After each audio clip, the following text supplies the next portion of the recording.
Three more sets. Three more sets. Go around. Go around. Gotta talk to the people for a minute. How everybody doing on this lovely Saturday? Yo, check this out. Check this out real quick, man. My heart is heavy today because some things have happened that I just don't agree with, and this world is going crazy right now. I saw a video that reminded me of my oldest son yesterday because he forever calling people goofy, and he always say the word bro all the time. But it was disturbing. I told you I was waiting for somebody to come here. They right here, bro. Hey, bro, you can't do that. Hey, you tough as fuck, huh? Hey, we don't care about this. Bro, Bro, you goofy as hell, bro. Hey, Mr. Guy, just making a big ass deal out of nothing, Brody. You're the one that making a big ass deal out of nothing, Brody. You making a big ass deal out of nothing. You real big though, huh? Hey, you real big. Hey, you real big. bro, we live here. Dude, just leave him alone, bro. He just came over. Hey, where was I at? Where was I at? Right there. I told you, bro, the ride that came, bro. The people came. I'm finna dip. Okay. I have no reason to be betrayed by you, bro. Hey, bro, you see your bro. I know you guys have seen all the looting and the protesting and everything that's been going on in relation to the issue with George Floyd's death.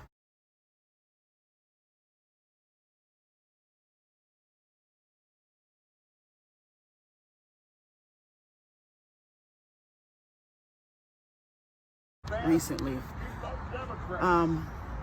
being a black woman, raising three boys, three young men.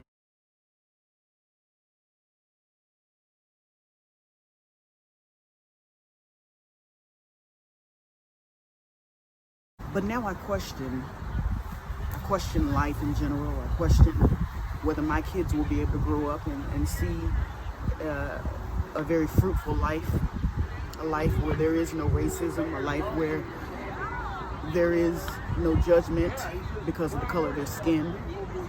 So I worry about them, or not being able to fully explain to my 17 and my 8-year-old, and even my 22-year-old, about what's going on and why black men have been killed by police senselessly has really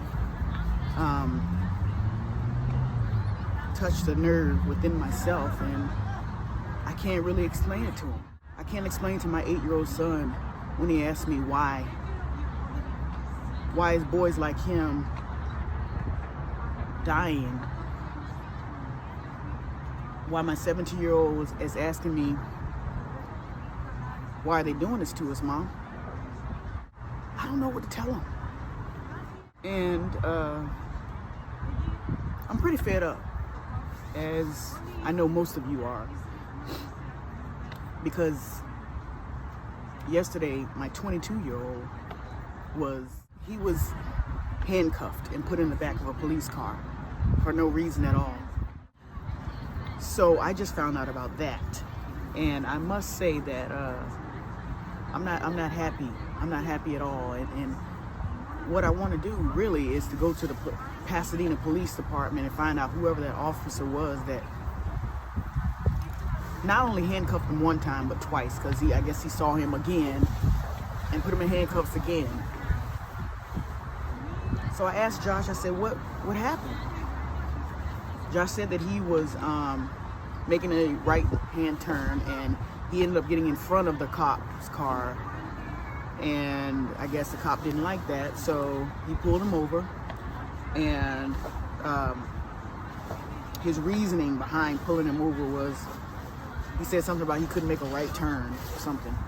I'm not sure what it was, but the cop that he had lost his license at the beach recently, and he said you can look it up in the system, and he gave him the number and everything, but ironically, you know, the cop couldn't find his license in the system, and ended up giving him a ticket for $500 for driving with what he called a suspended license. And he's like, I thought you couldn't look it up in the system. How do you know that I have a suspended license, and why do I have a suspended license?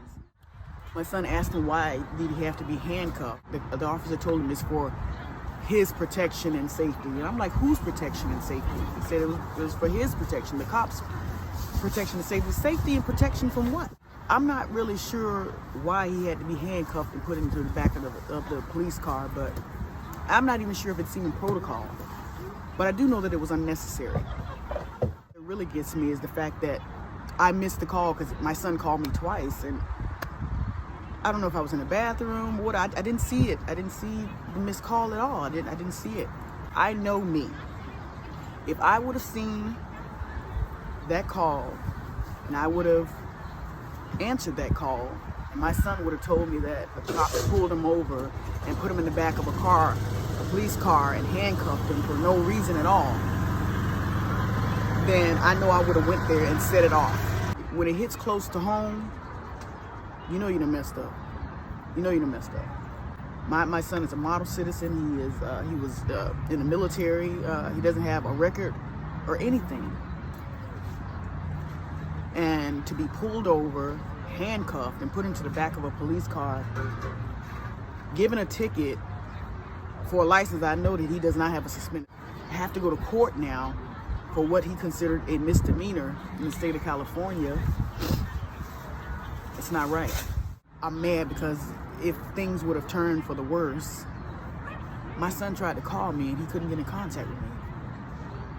But then I think about how I know how I would have been had he called me, and I would have been there on two wheels to see what the deal is. And then I thought that maybe it was probably divine intervention why I was not there. Think about life. Think about what was fought for us to get to where we are in 2020. Think about the fact that now I feel like we have gone backwards 100 years when I thought we were supposed to be moving forward. I want to know, what is the solution? I want to know what can we do to fix this issue that we have. It's not enough for us to cry about it, pray about it, be fed up about it. I want change. And I want change in the most non-violent way possible. And if we have to fight for it for the rest of our lives, that's what we do. That's what we'll do. Never in a million years did I imagine in 2020 we would be going through this. I thought I had escaped the open racism and segregation and things that my grandparents and my great-grandparents and partially my parents went through growing up. I thought we had narrowly escaped it. But now here I am, a mother of 3, and I have to sit here and tell my kids. I have to sit here and explain to them why their lives are becoming extinct in 2020. And I don't want to do that. I don't want to go through that. It's killing us. We're dying. We're dying senselessly. My heart goes out to all who have lost their lives due to police brutality. My heart goes out to my fellow police officers that I personally know that were soldiers before, and they're black, and they're stuck in the middle of all of this. My heart goes out to even my Caucasian friends that are stuck in the middle of this, and they don't agree with any of. My heart goes out to us who don't know what to do, who don't know how to end this. I gotta get finish my workout with my people, but y'all stay safe, y'all stay sane, stay prayed up, stay low in prayer, see it to the end, and be willing to stand for what you believe and what's right. even if it costs you everything. A wise woman once told me, stand for something or fall for everything. And you know what it is? Gang, gang over everything. Salute.